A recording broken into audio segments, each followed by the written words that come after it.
Erin, That's right. I think. I guess so. So welcome everyone who's here in person, and to those of you who are viewing over live stream. So I was thinking about how to sort of contextualize or describe what this is, this town hall meeting. And so I was thinking, in one way, you could think of this as an interview, right? It kind of feels that way, but I like to think of it less as an interview and maybe more like the reception dinner, like the rehearsal dinner before a wedding, right? So you kind of know each other at this point, and it's just another opportunity to get to know each other a little bit more, before the big day, right? In this case, the big vote.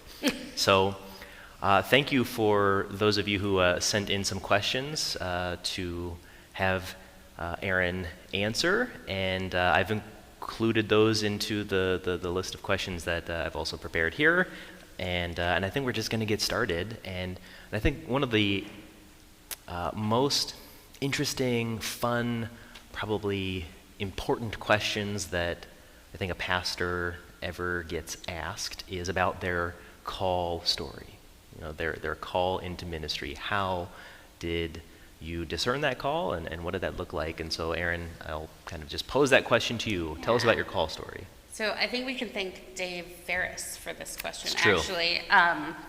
He asked me in the lobby after worship one day, not intending that I would tell him the story at that point in time, but I told him it was kind of a lengthy one, so it would probably have to wait till the town hall meeting. But as Presbyterians, we consider being called a dual act, right? So whether it's the nominating committee nominating all of you to be elders and deacons and trustees, we hope that you feel called by God and also that your gifts have been recognized by the church. And the same is true for ministers of word and sacrament, that there is hopefully, or there is supposed to be, a call from the community by saying, like, we see these gifts in you, but then you're also really supposed to have what amounts to a revelatory moment of some sort with God or the Holy Spirit, etc. And the pastors that I had known and who had mentored me had shared their call stories with me, and I knew, even though I was getting all sorts of feedback from the church and from the church where I grew up and the church where I was working in Ithaca during my time in college, that I've had that community call. I hadn't received that sense of personal call from God yet. So I kind of went about my business. Please don't think it was wasted time. It was not. And worked full-time teaching special ed in New Orleans immediately before and after Hurricane Katrina, and then worked full-time in Christian ed and youth roles at First Presbyterian Church in Ithaca. And at that point, I hadn't received that personal call, and I was like, oh, well, I guess I'm not going to seminary, so maybe I should do something else. So I enrolled in the master's program here at University of Rochester's Warner School and got my master's degree in early childhood and human development, and got certified to teach birth through second grade and first through sixth grade, and ended up teaching kindergarten at Alexander Elementary School. And wouldn't you know, once I had, for the first time in my life, my young, late 20-something life, a 401k and a pension plan and my first brand new car and, a salary, frankly, that is when I got my call from God, actually in a dream, which felt very biblical. And I kind of had a little bit of a moment of panic, because it's you can't teach kindergarten part-time. How am I supposed to go to seminary and teach kindergarten and do all of this? And I can't afford to move. And a very wise mentor responded to sort of my frenzied email by saying, why don't you say back to God, which seemed rather presumptuous at the time, but I listened. Okay, I hear you, and I accept the idea that I'm being called to ministry, but I truly don't know how to make this work right now. And so I'm putting this back in your lap, so to speak, on how this is going to happen, because I don't know how to do this, because I couldn't go to Colgate, because I couldn't teach part-time, all that, right? So fast forward a couple years, I met Steve, and we were planning on getting married that summer, and I was preaching as pulpit supply at East Bethany Presbyterian on Sunday mornings, and I had called our stated clerk at the time, Val Fowler, to ask him, like, I just want to make sure, like, I'm doing everything decently and in order. I don't want to, like, serve if I need to be approved or something. And he was like, no, just, like, please don't do more than 3 Sundays in a row. You know, like, you're going to want to follow the rules. Because, you know, if you are considering going to seminary or, you know, wanting to be a minister at some point, it would probably be better if you followed the rules. And truthfully, I hadn't really been thinking of, which seems silly, that I was preaching 3 Sundays a month and not thinking about it. And I got home that day, and Steve said, you are way happier when you come home from church than you are when you come home from school. Now, part of that, to be fair, is that teaching kindergarten, as Bonnie knows, is physically exhausting, right? Like, it just, there's like 20 little hands on you all day saying, I need this, that, like, you know, somebody peed on the floor, literally. It just, there's a lot going on, right? So you are physically tired, it's just sheer exhaustion. So to be fair, I did love my job, but I was exhausted when I got home. But it made me start thinking, and for those of you who don't know, Steve is Jewish, and the irony of my Jewish fiance telling me I was happier being a pastor than I seemed to be teaching kindergarten was not lost on me. And so anyway, the way God kind of answered was through Steve and through Val, like kind of pushing me, also saying, you know, Princeton has scholarships for people who are going to be Peace USA pastors. That was Val's little drop in the conversation that made me think it might be doable. So that is my very long call story. That's really interesting, Erin. I wish it was simpler. I learned some things. Yeah, that was really, really interesting. Thank you for sharing that with us. So now that you're on this side of the call, what do you like best about ministry as a pastor in general? Yeah, so funny you should have said what you did at the beginning about it being like an interview, because some of the folks in the room physically right now were on my interview committee in the summer of 2020, which seems like a really long time ago now. Yeah. And my answer is still true that I gave them at the time, which is, I don't know if I like this best, but it's what I consider to be sort of the highest privilege of ministry, is that people continually invite us and trust us enough to allow us into some of the most painful and sad moments of their lives. And I think what I told the interview committee at the time was that it was a holy privilege that, you know, in this time that's very intimate for families and spouses during times of death and illness, that people are so open and vulnerable and allow us to sometimes just sit with them and sometimes pray with them, and certainly not do anything to make God present, but hopefully remind them that God is present with us. Mm-hmm. What was the phrase you used? Holy privilege? Yeah, I like that. That's really good.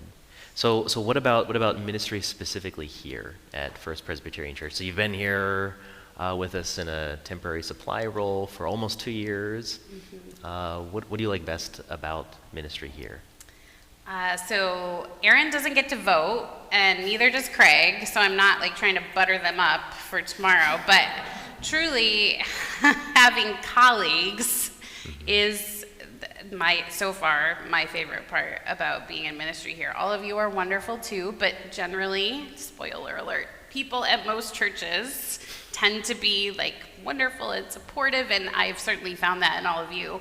But I think part of what I wasn't prepared for coming out of seminary was how lonely pastoral ministry could be sometimes, and how there's really ethically, when you're a solo pastor, not a lot of people you can talk to about it who understand, or at least who understand your specific situation. So there is a real gift in having colleagues to brainstorm things with and plan with, and we certainly, at least I feel, I am the better pastor and staff person because of working with all of you. So and I am aware that it is a gift that very few pastors, especially in the PCUSA, have right now. So because there just aren't as many multi-person staffs as there used to be. So it's not something that I take lightly or for granted. That's great, yeah. And I totally feel buttered up, so no, thank you. He doesn't get to vote, I promise. But. So a question that someone sent in that's related to ministry here, that I'll just read. So since we sort of combined the associate pastor's position with the youth director's position into a single position, and you can't possibly do all of the work that was involved in both of those job descriptions. I'm so glad you all realized that. So a two sort of part question here. How do you envision this new position, and how do you prioritize your duties? So the Personnel Committee and Erin and I have had lots of conversations about this over the last few months, but I appreciate the question because I realized we didn't really share the results of that conversation with anyone other than session maybe. So the bad news, I'll start with the bad news, is that you're right, I can't possibly do everything that Carrie and Tyler were doing before they left. But some of that does include things like, like Tyler went to a lot of sports events and musicals, and so like that's not something that I have the luxury of using my time on, I guess I would say. So So that's a piece. Another piece is that you all should know that this was not only combining two people into like my position, but more like combining five positions into like the three of us. So I'm pointing at Craig for those of you not in the room. So I think Craig's had to do more with 6 through 12. Just because I physically am not present upstairs during Sunday school on Sunday mornings because I'm here, obviously. And, Erin works with the trustees. That used to be part of Carrie's role.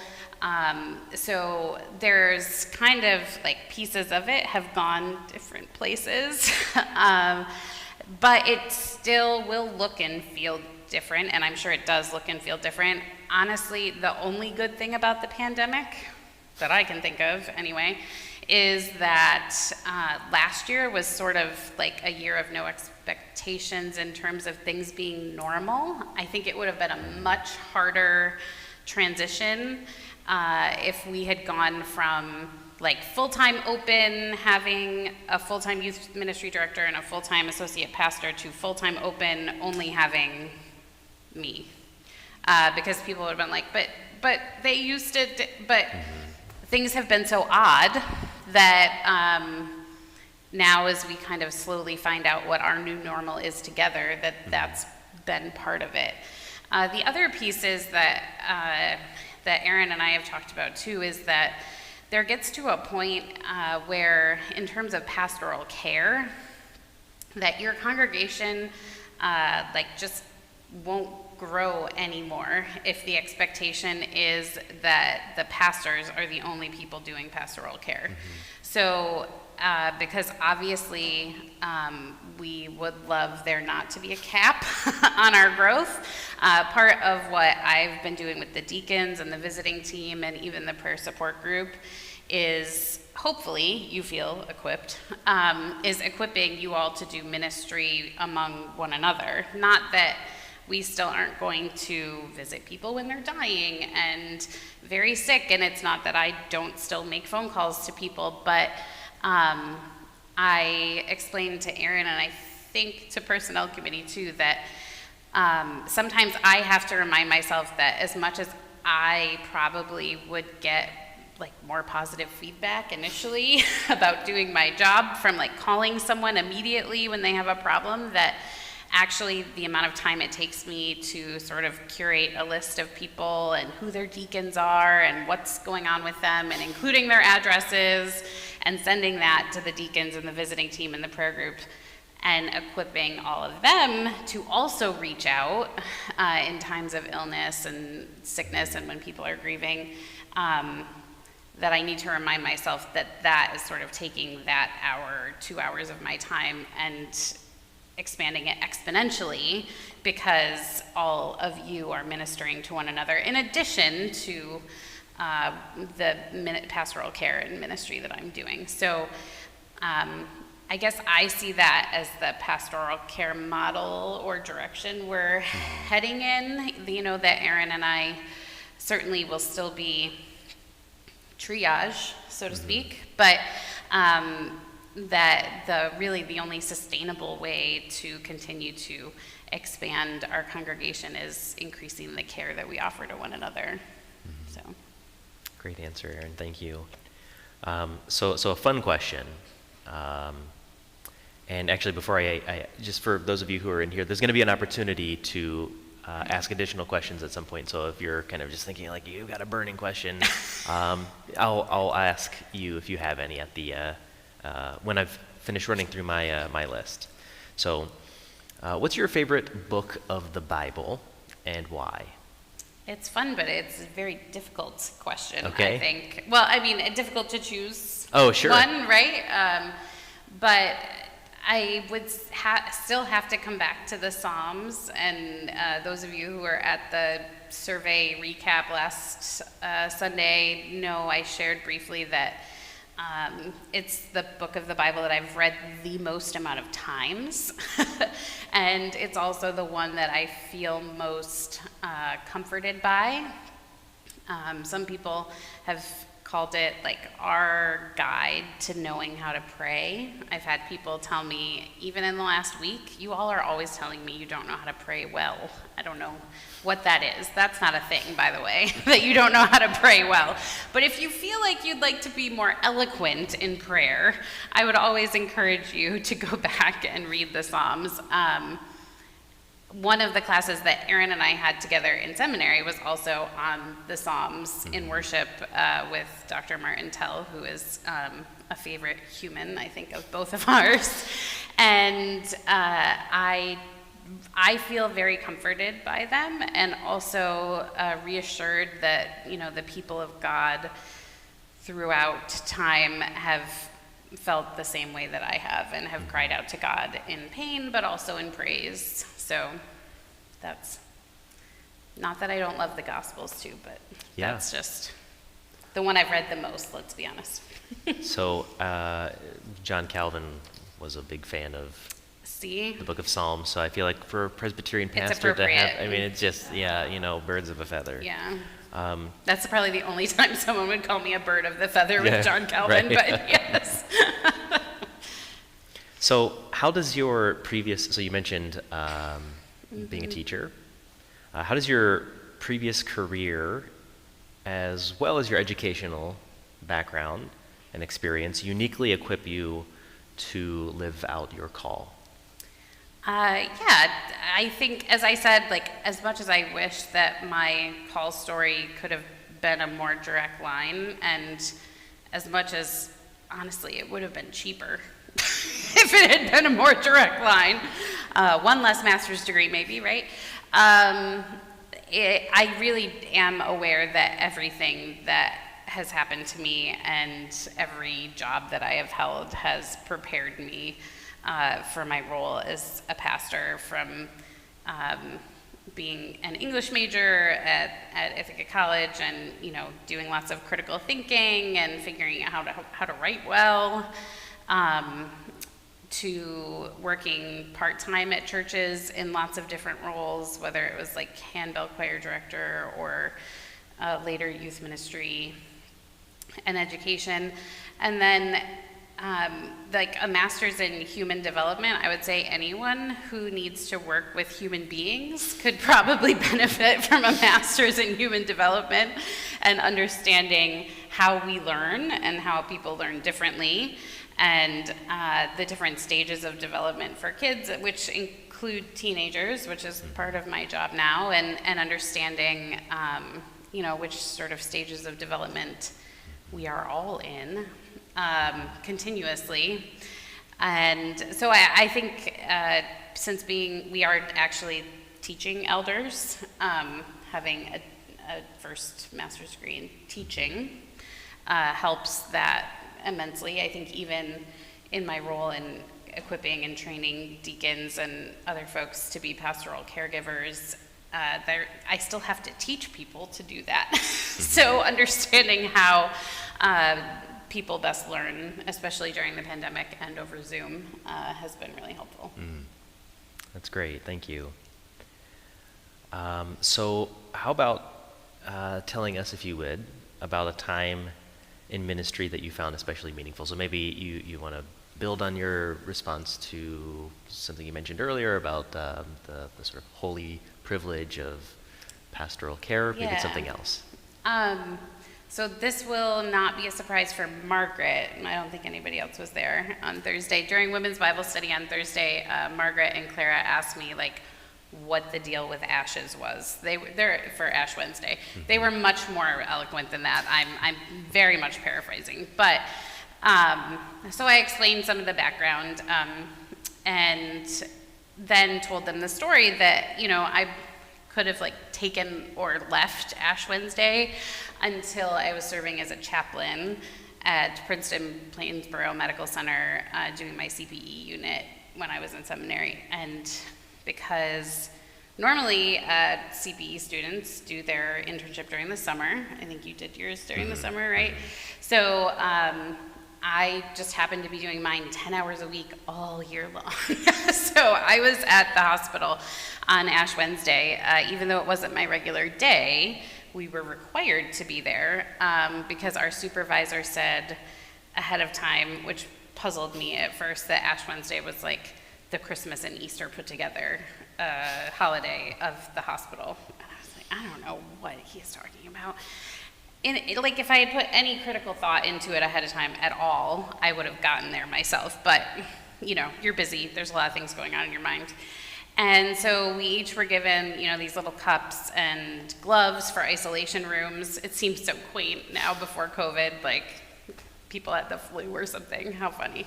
Anyway, and so we went, and one of us covered every floor, and I happened to be assigned to the palliative care floor, and I still find imposition of ashes very meaningful now, even if you all are perfectly lovely and healthy.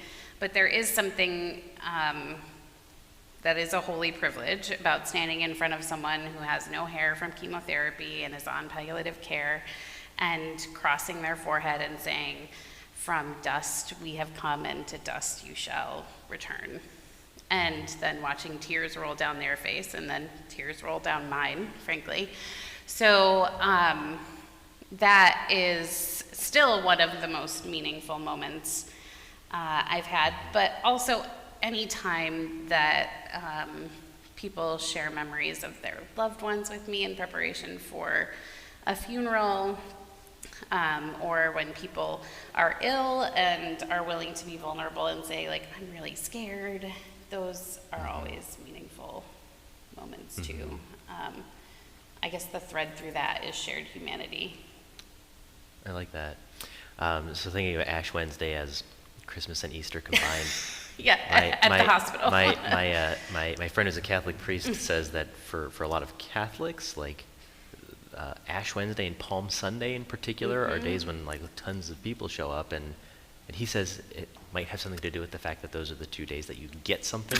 You get ashes or you get palms, right? Yeah. So people are there for. I think my grandmother is Catholic, and my dad's mom, and if she didn't get her palm, like we were always making sure she got, even now, you know, in the nursing home, it's important to her that she gets her palm. So I resonate with that. I get it. That's funny. So tell us about a challenge that you faced in ministry and how you overcame that challenge. I think it's very, I guess, flattering that whatever challenge you think that I've had, that I have overcome it, Sure. first of all, but I'm going to give it a go. Truly, it's been a balance of understanding, you know, there's a lot of schools of thought on preaching in particular, maybe less so in pastoral care, but preaching, of like how much of your personal story you should share, that you shouldn't share from wounds because like those things are still fresh and like we don't have perspective, but maybe preach from your scars because now you've had like the benefit of some space. And so for me, it's been a balancing act, sort of listening to the wisdom of a bunch of different mentors who frankly didn't agree on this issue, which I don't know if that was something you experienced, but there was some conflicting advice, let's be honest. So I'm not going to say I've overcome this, but one of the things that I'm constantly balancing is trying to figure out like how much of my story and my faith journey is helpful in helping people understand that like we're all on the same path and none of us have arrived or maybe overcome, I don't know. And then also like maybe what's like not helpful or appropriate and distracts from the message of the gospel. Like I don't ever want to have the fact that I'm sharing something about myself distract from whatever the message of the sermon is. So that's just a balancing act that I feel like I'm going to be doing for the rest of my pastoral life. Yeah, I like that. So overcoming as a present participle, maybe, right?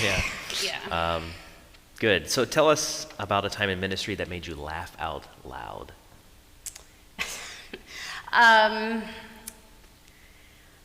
So I am always hesitant to share this story, but I'm going to say that this made me laugh out loud after the fact. Like now. I did not laugh at the time. But I was serving for a sabbatical for a pastor on Staten Island when I was in seminary. It was the summer of 2016. It was 100 degrees. The sanctuary didn't have air conditioning. It was just, which is so much worse in like New Jersey and Staten Island than it is here. Like this is one of the few churches I worked at here who's had air conditioning, but like, it's just so sticky and terrible. Anyway, there was a funeral on a Saturday morning, and I had worked on the funeral plan. It was truly a memorial service because there were going to be no remains present, and I had been assured that there would be no remains present by 2 different people. And the daughter was who I had planned the funeral or the memorial service with, and the widower who quite literally, God bless him, showed up like clearly having not had slept in probably like days, showed up with the urn and the cremains, and he was shaking and walking down the aisle, and I was like running. This was when I could still run, running to get a table to put the urn on, and almost like I knew what was coming. He tripped and dropped it, and the urn broke. And it was, thank God, to whoever wonderfully competent funeral home director took care of this. It was like triple bagged, and so we were just cleaning up the broken urn, and then found a lovely doily or something to put over the plastic bag. So although it was tragic at the moment it happened, the part that I still laugh about now is that we had this like 18-year-old intern sexton who was covering the funeral. And it was his first funeral memorial service ever that he was working at the church, and I asked him to get the vacuum to clean up the urn, and without missing a beat, he like very calmly leaned over to me and said, "Pastor Erin, I can't turn on the vacuum until I know that I am not vacuuming up a person." And I very calmly said back, nope, all in the bag, right here, you're good. I would never, ever ask you to do that, number one. And number two, I mean, probably a really good question. And thinking of it now, I should have probably told you that it was just the urn. Funny now, horrifying then, but funny now, so. Oh, that's great.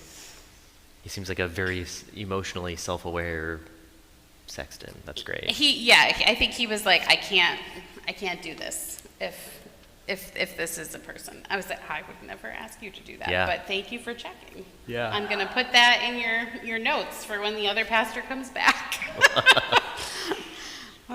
So, Erin, you've talked already about the other staff here. Are there any things in general or specific that you like about working with the staff at First Presbyterian?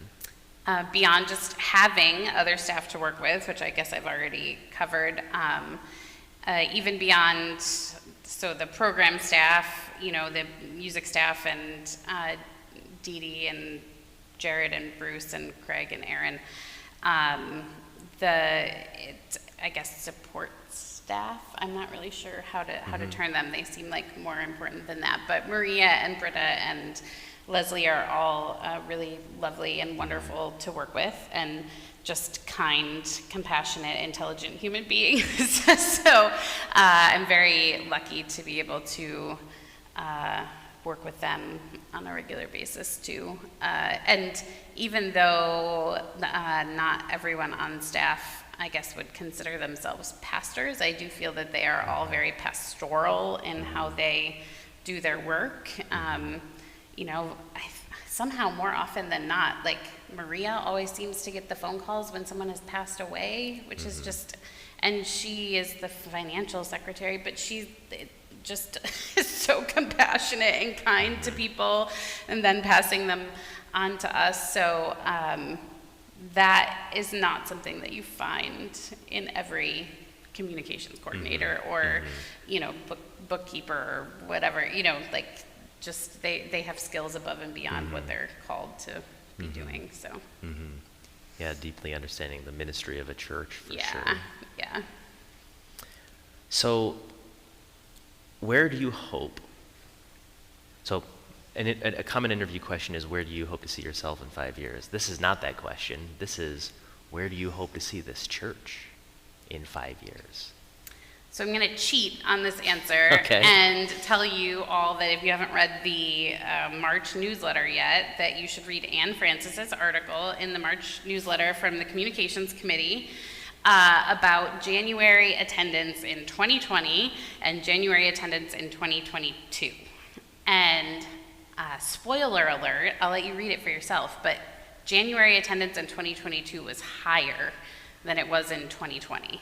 Which was before the pandemic, in case you forget anything. Before the pandemic started, that's 2 months before the pandemic started.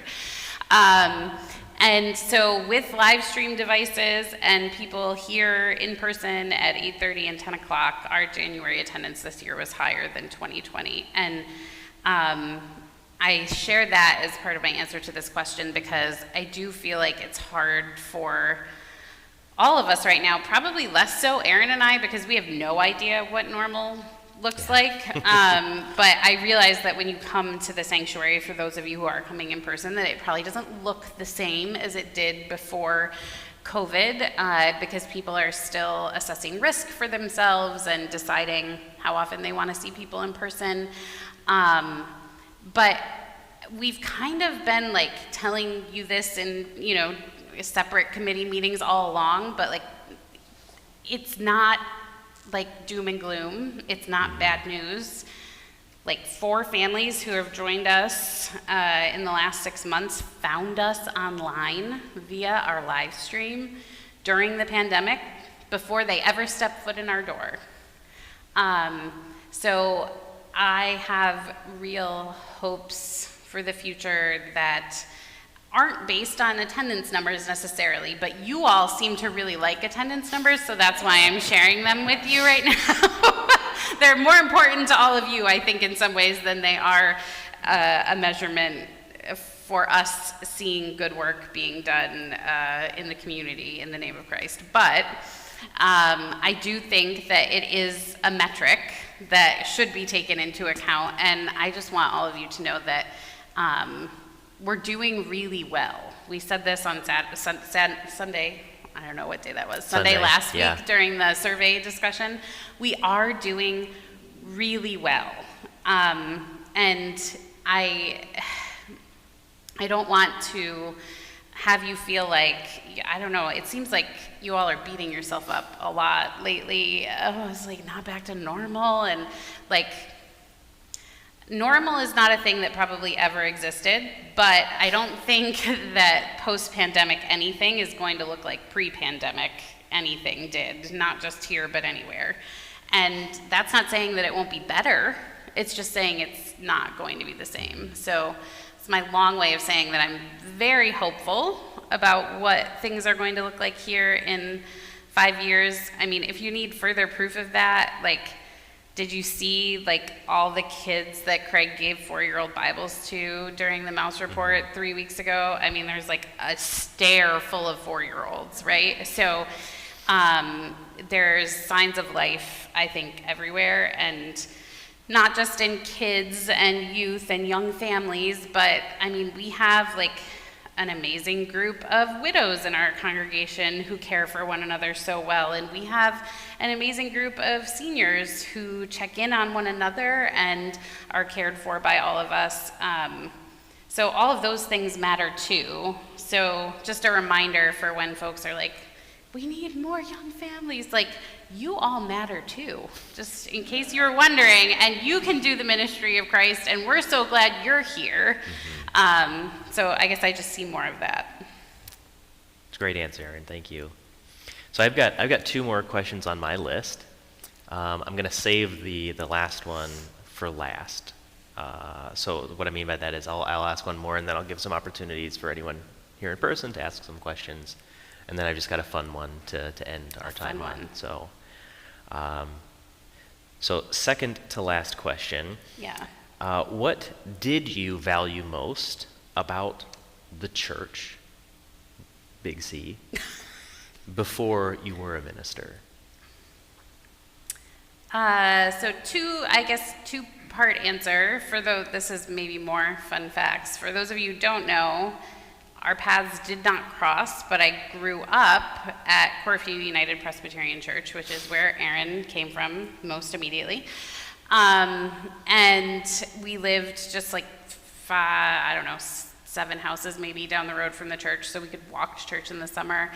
And this is a thing that happens. My mom's neighbor invited her to come to church with her, and here I am. So for the record, for those of you who are nervous about evangelism, I wouldn't be a pastor right now if Ruthie Doyle hadn't asked my mom to go to church with her in 1983. Or 82, I guess, technically. Anyway, that church was very much a family. It's where my parents' best friends all came from church. It's my brother and I's beloved friends who, actually my brother still tells like bedtime stories to my niece about, the hijinks that he and Matthew Garber got up to, right, in church, and when they were playing at one another's houses. So like, it was very much embedded in the sort of fabric of our lives, which sounds like a cotton commercial, but it is really not supposed to be. And then also, like, in terms of the wider church, I'm really, really grateful for the fact that the PCUSA is a connectional church. And we were supposed to lose power at church on Friday, and then we didn't. So the reason I know this is because Britta texted me and said, I'm going in. And I said, oh, we did all this prep, like Bob Dunn and Jim Wick came over and like turned everything off on Thursday night. And anyway, I was like, sorry, we had to go through all that, and we didn't lose power. And she's like, it's okay, I'm gonna send the per capita letters. And this reminds me, because I know a lot of you sometimes like talk about per capita as like a member head tax or whatever, right? But I said to Membership and Evangelism Committee last week or the week before, I wouldn't be your pastor, or possibly becoming your pastor pending the vote tomorrow, if it hadn't been for per capita, because per capita donations paid for the bus that took me to Triennium in 2001. Per capita contributions paid for my airfare and my hotel and my food when I went to General Assembly as a youth advisory delegate, also in 2001. Per capita contributions paid for me to go to a think tank on middle governing bodies, which, thinking back, I don't even know why we were doing that, frankly. But anyway, I was sent by this presbytery when I was in college to that in Louisville. Again, paid for by per capita. All the national church work is paid for by per capita, right? So when you're thinking about like, oh, well, it's not doing anything for us, like when you all were paying per capita in 1999 and 2000 and 2001 and up until now, including the time I was in seminary, and our committee on preparation for ministry helped pay for, part of my psychological evaluation that the PCUSA requires, and all of these things that I was supported through. You have been a part of that, like even since before you knew who I was. So that's one thing that was meaningful to me, because I don't think without being shown that like show of good faith by the church that they wanted me involved, and they wanted me involved enough that they were gonna pay for me to be involved, that I would have remained a part of this church for as long as I was. So. That's a really great perspective, thank you. So you have an opportunity now, those of you gathered in person, to ask additional questions if you'd like to, and if you do, just say them aloud, and I'll repeat them as best I can for the people viewing over live stream. So any questions from you? Let's go with Nadine. Go ahead, Nadine.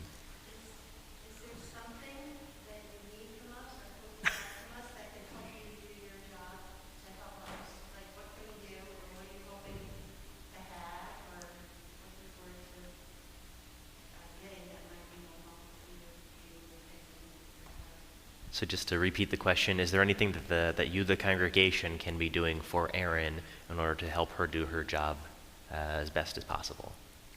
Thank you for the question, first of all, that's very thoughtful of you. I don't think anything that you're not already doing or trying to do. I mentioned like the folks who are currently on deacons and visiting team and prayer support group. We definitely want to make sure that the connections that already exist between members are nurtured, and that we kind of create more, because as much as you all hopefully enjoy having Erin and I as your pastors, the reasons people stay at church are not connections with us, but connections with one another. Like those are the sticky relationships, as we call them, that keep people around. So I would just say keep doing more of what you all are already doing.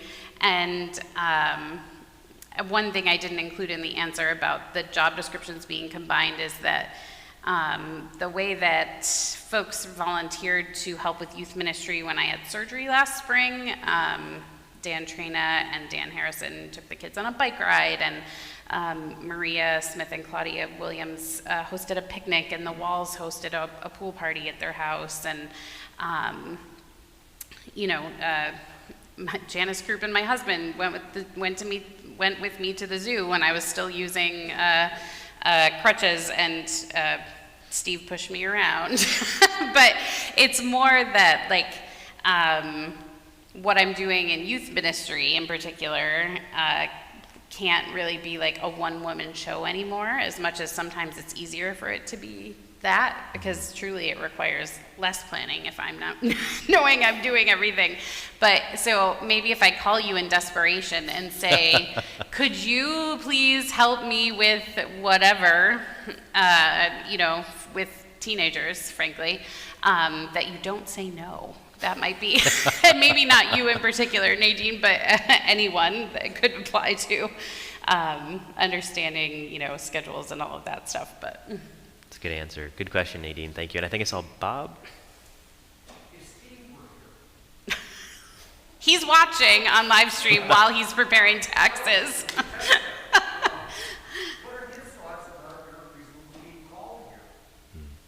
So Bob's question is, what are your husband Steve's thoughts about you being called here? Steve is thrilled, and really, he's a clergy tax accountant, for those of you who don't know. So actually, he probably has talked to Maria more than I have since I started working here. And he also really enjoys everyone on staff, and I think we're both looking forward to a post-tax season, post-COVID emergency style world where he can be here a little bit more often. And he'll be here tomorrow, but just right now he's, the end of February, it's like the thick of tax season. So. I just sent him my documents recently, there so we he's go. working There at my we go. taxes right now. Yeah, so he's working hard. Good question, Bob. Thanks, Erin. Other questions? I'm glad that was your question, Bob. Bob had threatened last Sunday about predestination. And I was a little nervous when he raised his hand. The whole time I was answering Nadine's question, I was like, no, I'm really okay. We talked about Calvin already. There you go. Once, we're good. Calvin gets, some airtime Yeah. every town hall Yeah, meeting, and we've given it to him. Yeah. So now's probably a good opportunity then to ask this last one. And it's just, would you tell us a non-church related fact about yourself, fun fact about yourself? So, a spoiler alert, Erin told me that he was going to end with this question, and I talked about this with Steve this afternoon and said, what is a fun fact about me? And he said, oh my gosh, we're really boring. And I said, no, I don't think we're really boring, but we've just lived through a pandemic, and it's tax season. And I've had 5 surgeries in the last 3 years. So there is a level of boring to us at the moment. So I'm going to go a little farther back, because I'm not exactly like a thrilling, fun, outside of work person at the moment. But I have in common with Allison Wall that I was she's teaching there now, but I was an undergrad at Ithaca College as a vocal music education major. Before, as I've told Bruce and Jared many times, I realized that music theory, and especially sight singing, were not my gifts. Which, if you've ever studied music, is like kind of necessary to succeed in that line of work. So I was thrilled to still be embraced by the music school and be able to continue my voice lessons and stay in women's chorale with Janet Galvan. And I was just reminded of that the other day because someone, actually the director, Janet Galvan, posted pictures of our women's chorale tour to Ireland in 2005 when we sang in Limerick, Cork, and Dublin. And I thought, well, number one, I look so young. How could I possibly be so old that was my senior year of college in 2005? And also that it's so much fun. I really do enjoy singing with choral groups, which has been a loss I know a lot of you have experienced during the pandemic. So some people have said, during COVID, when there's been 8 people in the sanctuary, oh, we heard you singing today. We didn't know you could sing. And I was like, well, between a mask and live streaming, Erin and I, the weirdest part actually of my job so far has been sitting before we were back together and the cantor was singing in the chapel, was Erin and I sitting here staring at each other, not singing the hymns during worship, which was like the most sort of like wrong bodily experience I've ever had, that like we couldn't sit, which was for safety, I realized, don't get me wrong, but I never just sat there and listened to someone play a hymn without singing with it. So that's my sort of fun answer. That's great. No, thank you. Thank you, Erin, for that answer and for all your answers. Thank you for the questions asked here today and for those submitted. Don't forget that tomorrow after our 10 o'clock worship service is our annual congregational meeting, and of course we'll be doing all of the traditional historic business of our annual congregational meeting, but it will also include the nomination coming from the session to have you elect Erin to be our next associate pastor. So you can be here in person for that. If you are participating over Zoom, every member of the church should have received a Zoom link, I think at least 2 times so far. And so check your email inboxes for that link if that's how you're participating. And if you can't find it, I don't know, send me a desperate email and I'll find it for you. And you'll be able to participate that way. So that's tomorrow after worship. And I hope to see you participating in one way or another. So. And I think you were headed towards 1 vote per device and maybe got side. I don't know, is that a thing or yes. is that not a thing? Well, so sorry. Thank you. Okay. If you're multiple members in a household participating over Zoom, if it's at all possible to have more than one Zoom account logged into the call, that would be better, because that assures when a poll goes out to have you vote on the nomination that's coming from the session, that both of those votes are recorded in the Zoom call. Everyone in person here is going to have a paper ballot, so that's a separate issue. But so the point being, if you have multiple devices and you're participating on Zoom and there are multiple members of the church in your household, try to have as many of the members on their own devices as possible. So thank you. All right, that's it, and we'll end the live stream now. Thanks everyone for viewing over the live stream, and we'll see you in some way tomorrow. Thank you. Oh, claps.